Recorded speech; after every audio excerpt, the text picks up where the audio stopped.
और अब शुरू होता है खबरों का roller coaster, big and bold. आपकी जरूरत की हर खबर आपके अंदाज में, बगैर वक्त गंवाए, बेहद कम समय में हर एक अहम खबर, पूरी खबर, बिग एंड बोल्ड। और सबसे पहले आपको बताता हूं आज की आउटस्टैंडिंग बिग एंड बोल्ड खबरें कौन कौन सी हैं। यहां देखिए जरा, नूह के बाद कहां कहां फैली हिंसा की आग, दंगा ब्रिगेड का कैसे हो रहा है इलाज, ये पूरी खबर मैं आपको बताऊंगा।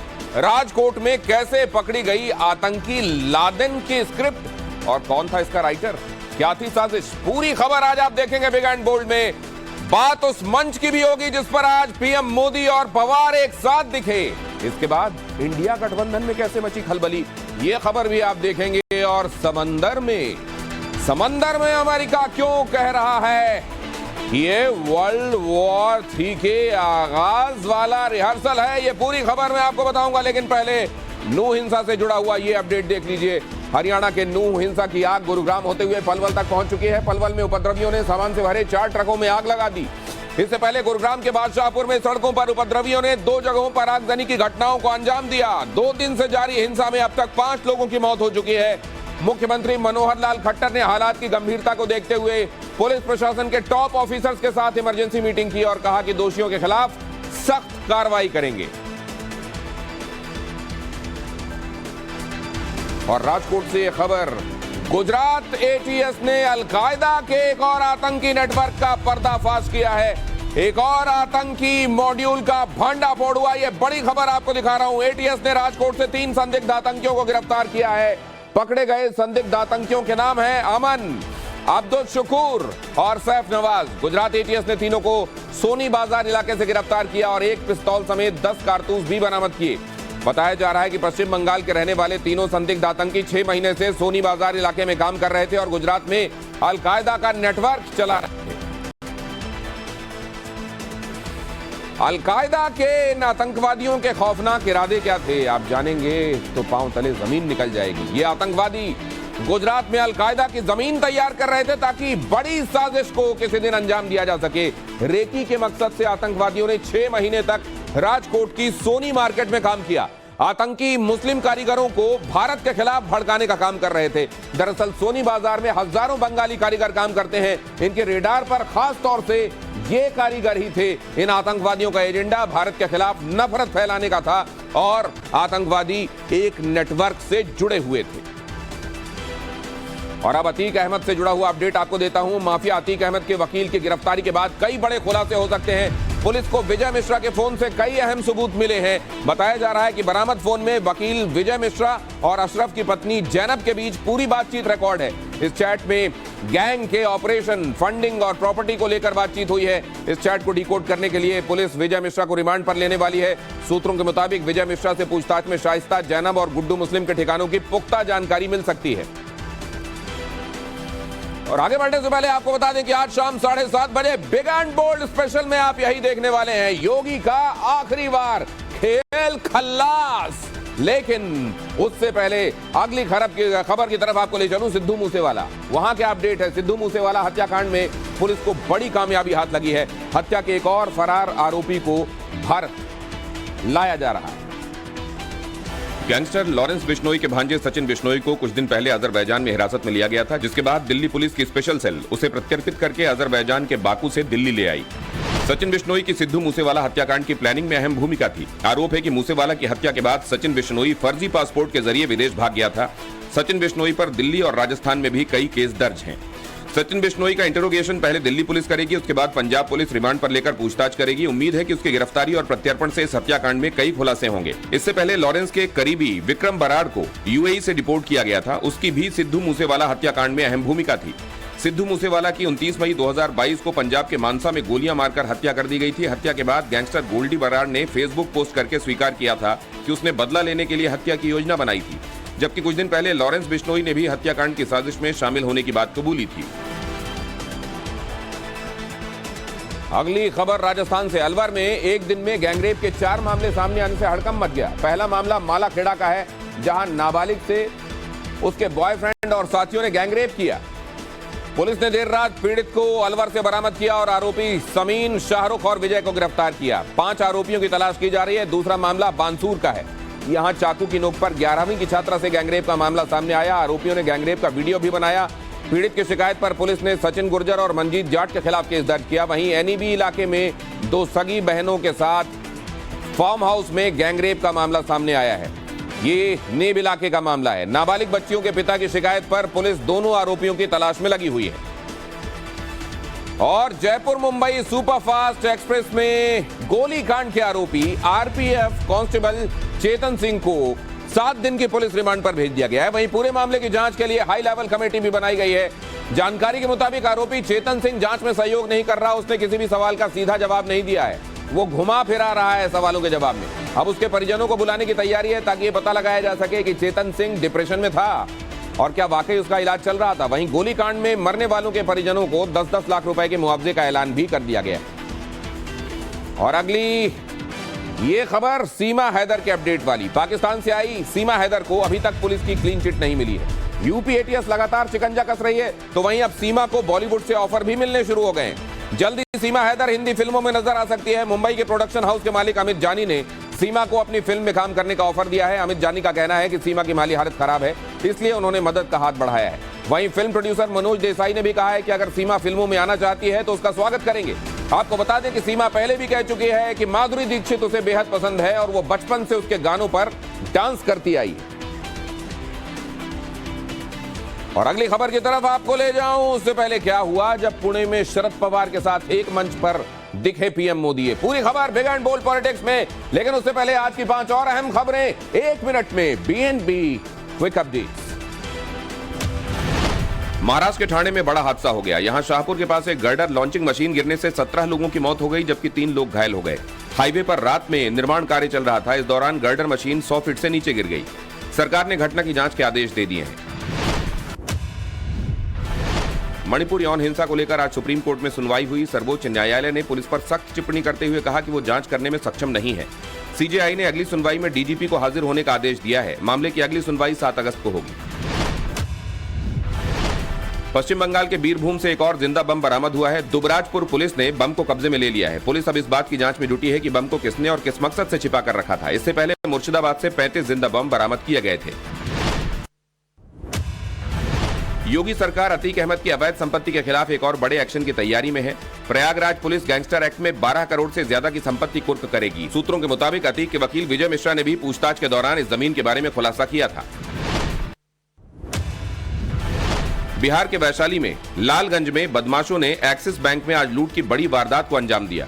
बदमाश 2 बाइकों पर आए थे, हथियार बंद थे और 1 करोड़ 15 लाख रुपए लूट कर फरार हो गए। बैंक में घुसते ही अपराधियों ने वहां लगे सीसीटीवी कैमरे को पहले तोड़ा। दावा किया जा रहा है कि लुटेरे सीसीटीवी की हार्ड डिस्क भी साथ ले गए। मौके पर पहुंची पुलिस अब आसपास की दुकानों की सीसीटीवी फुटेज खंगालकर बदमाशों के सुराग ढूंढ रही है। और अब बिग एंड बोल्ड पॉलिटिक्स। और सबसे पहले आपको बताता हूं आपको इस मॉनसून सत्र के दौरान 9वें दिन क्या अपडेट रहा। 9वां दिन भी हंगामेदार रहा। मणिपुर मुद्दे पर 8 दिनों की तरह आज भी विपक्ष का हंगामा देखने को मिला, जिसके चलते लोकसभा और राज्यसभा को बीच में ही स्थगित करना पड़ा। विपक्ष मणिपुर हिंसा पर लगातार दोनों सदनों में हंगामा करता रहा और प्रधानमंत्री नरेंद्र मोदी से सदन में आकर जवाब देने की मांग भी दोहराता रहा। और दिल्ली अध्यादेश को लेकर क्या हुआ? दिल्ली सेवा विधेयक। भारी शोर शराबे के बीच आज लोकसभा में दिल्ली सेवा विधेयक को पेश कर दिया गया। बिल पेश होने के बाद लोकसभा में गृह मंत्री अमित शाह ने कहा कि संविधान की तरफ से दिए गए अधिकारों के तहत इस विधेयक को सदन में रखा गया। दिल्ली सेवा बिल पूरी तरह से संवैधानिक है। संसद के पास कानून बनाने का अधिकार है। गृह मंत्री ने यह भी कहा कि कोर्ट ने संसद को कानून बनाने से नहीं रोका है। वहीं लोकसभा में इस बिल का विरोध कर कांग्रेस ने वादे के मुताबिक अरविंद केजरीवाल का साथ दिया। प्रस्ताव करता हूं कि दिल्ली राष्ट्रीय राजधानी। और दिल्ली सेवा विधेयक है क्या, अब ये बहुत जल्दी से जान लीजिए। विधेयक के मुताबिक दिल्ली में ट्रांसफर पोस्टिंग की शक्तियों का बंटवारा किया गया है। ट्रांसफर पोस्टिंग के लिए एक अथॉरिटी के गठन का प्रस्ताव है। National capital civil service authority को निर्णय लेने का अधिकार होगा। अथॉरिटी के पास ऑफिसर्स के ट्रांसफर्स की पावर होगी। दिल्ली के मुख्यमंत्री अथॉरिटी के अध्यक्ष होंगे। मुख्य सचिव और प्रधान सचिव गृह इस कमेटी के मेंबर होंगे। सारे फैसले बहुमत के आधार पर किए जाएंगे। अथॉरिटी से ही विजिलेंस के मामले भी रेफर होंगे। अथॉरिटी सभी मामलों पर एलजी को सुझाव देगी और मतभेद होने पर आखिरी फैसला एलजी का आखिरी फैसला माना जाएगा और दिल्ली सर्विस बिल उस अध्यादेश की जगह लेगा जिस अध्यादेश को सुप्रीम कोर्ट में पहले से ही चुनौती दी जा चुकी है। और ऐसे में अगर यह बिल दोनों सदनों से पास भी हो जाता है तो संभव है कि इसे भी सुप्रीम कोर्ट में चुनौती दी जाए। और अब अगली खबर, तमाम अटकलों और विपक्षी खेमे की आपत्तियों को दरकिनार करते हुए शरद पवार आज पीएम मोदी के साथ एक मंच पर दिखाई दिए। फिर क्या हुआ, देखिए। इंडिया गठबंधन मना करता रहा, लेकिन शरद पवार आज पुणे के कार्यक्रम में शामिल हुए। न सिर्फ उपस्थिति दर्ज कराई, मंच साझा किया, बल्कि इस दौरान पीएम मोदी को लोकमान्य तिलक राष्ट्रीय पुरस्कार से सम्मानित भी किया गया। शरद पवार से जब पीएम मोदी मिले तो हथेली पर कुछ लिखने का इशारा किया। क्या बात हुई, क्या इशारा किया, ये तो पता नहीं चला, लेकिन शरद पवार ने भी पीएम मोदी की पीठ पर हाथ रखकर अपनी सहमति जता दी। मंच पर पवार और मोदी के बीच इसी गर्मजोशी ने विपक्षी गठबंधन के नेताओं की धड़कनें बढ़ा दी हैं। पीएम नरेंद्र मोदी को दिए जा रहे लोकमान्य तिलक पुरस्कार समारोह में एनसीपी नेता शरद पवार के साथ कांग्रेस नेता Sushil Kumar Shinde, CM Eknath Shinde, deputy CM Devendra Fadnavis और अजीत पवार भी पहुंचे। हालांकि इस दौरान शरद पवार के भतीजे अजीत पवार चाचा से नजरें बचाते नजर आए। और ज्ञानवापी पर दिए सीएम योगी के बयान के बाद सियासी घमासान छिड़ा हुआ है। समाजवादी पार्टी प्रमुख अखिलेश यादव ने तंज कसते हुए कहा, मुख्यमंत्री आवास की दीवारें चिल्ला चिल्ला कर कह रही हैं, हमें गंगा जल से क्यों धुलवाया।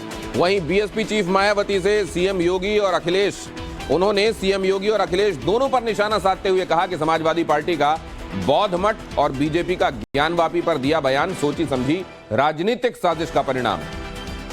और उधर मध्य प्रदेश से खबर यह कि ऑल इंडिया कांग्रेस कमेटी ने मध्य प्रदेश में होने वाले विधानसभा चुनाव की तैयारियां तेज कर दी हैं और इलेक्शन कैंपेन कमेटी समेत चुनाव समिति की घोषणा कर दी है। 32 सदस्यों की कैंपेन कमेटी के अध्यक्ष आदिवासी नेता कांतिलाल भूरिया को बनाया गया है, जबकि प्रदेश चुनाव समिति का अध्यक्ष कमलनाथ को बनाया गया है। कांग्रेस की कैंपेन और चुनाव समिति की लिस्ट जारी होने पर बीजेपी ने तंज कसा। बीजेपी प्रदेश अध्यक्ष वीडी शर्मा ने कहा, कमलनाथ ने दिग्विजय सिंह के साथ चोट कर दी। कमलनाथ अपने बेटे को तो कमेटी में ले आए, लेकिन दिग्विजय सिंह का बेटा जगह नहीं पा पाया।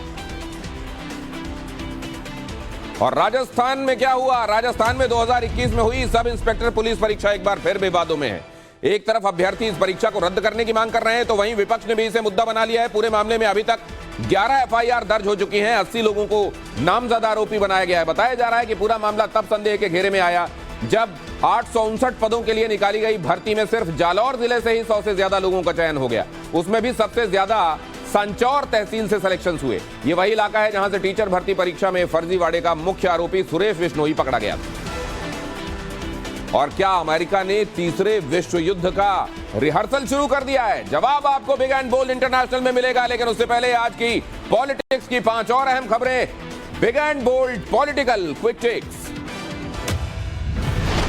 संसद के मानसून सत्र के दौरान विपक्षी दलों की तरफ से केंद्र सरकार के खिलाफ लाए गए अविश्वास प्रस्ताव को लेकर बड़ा अपडेट आया है। सदन में अविश्वास प्रस्ताव पर 3 दिन चर्चा होगी। बहस 8 अगस्त से शुरू होगी, जो 10 अगस्त तक चलेगी। प्रधानमंत्री नरेंद्र मोदी 10 अगस्त को चर्चा का जवाब देंगे। शिवसेना का नाम और तीर कमान सिंबल को लेकर आज सुप्रीम कोर्ट में सुनवाई हुई। सुनवाई के दौरान सीजेआई ने कहा कि इस केस पर फैसला 2 मिनट में नहीं आ सकता। अदालत ने कहा कि अनुच्छेद 370 मामले की सुनवाई के बाद इस मुद्दे को सूचीबद्ध किया जाएगा।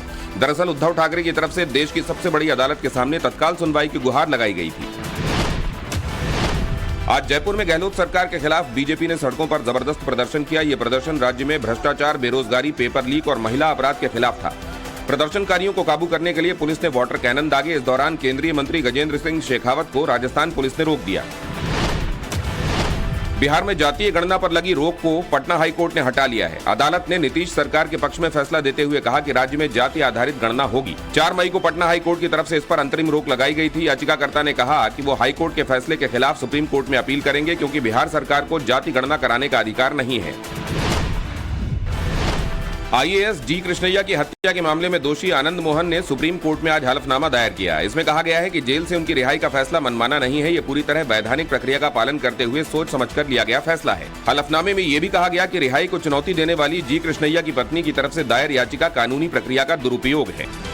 और अब बिग एंड बोल्ड ट्रेंडिंग, और ट्रेंडिंग में सबसे पहले आपको बता देता हूं मौसम क्या है। आगे क्या बता रहा है मौसम विभाग ने?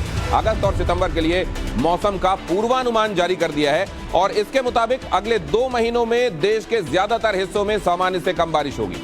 मौसम विभाग ने यह भी बताया कि जुलाई के महीने में पूरे देश में काफी बारिश हुई और अब तक जितनी बारिश होनी चाहिए थी उससे 5% ज्यादा बारिश हो चुकी है। अगस्त के महीने में देश के पश्चिमी हिस्से और दक्षिण भारत में तापमान के सामान्य से ज्यादा रहने का अनुमान भी जताया गया है।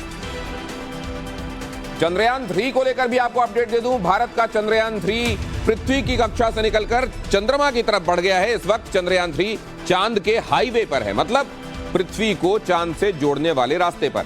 विज्ञान की भाषा में इसे ट्रांस लूनर ट्रेजेक्ट्री कहते हैं। इस ट्रांस लूनर ट्रेजेक्ट्री पर चंद्रयान 3 को काफी लंबा सफर तय करना है, इसलिए चांद की तरफ बढ़ते हुए इसकी रफ्तार करीब 38,000 किलोमीटर प्रति घंटा है।